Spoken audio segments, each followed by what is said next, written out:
Here's today's In Touch devotion. Today's scripture reading is Genesis chapter 45, verses 3 through 8.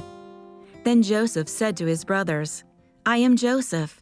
Is my father still alive?"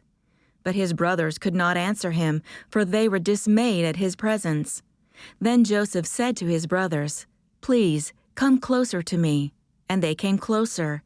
And he said, "I am your brother Joseph, whom you sold into Egypt. Now do not be grieved or angry with yourselves, because you sold me here, for God sent me before you to preserve life. For the famine has been in the land these 2 years, and there are still 5 years in which there will be neither plowing nor harvesting. God sent me before you to preserve for you a remnant in the earth, and to keep you alive by a great deliverance. Now therefore, it was not you who sent me here, but God. And he has made me a father to Pharaoh, and lord of all his household, and ruler over all the land of Egypt." Transforming believers into reflections of Jesus can be a long process of small changes, which means God's work may seem slow to us. For example, Abraham was assured he would be the father of nations.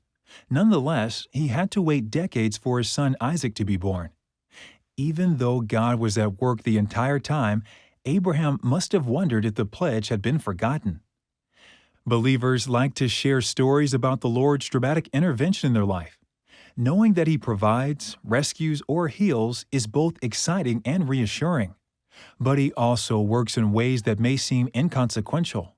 For example, Joseph was just a servant in Potiphar's household, yet this was his first step toward becoming the country's second in command.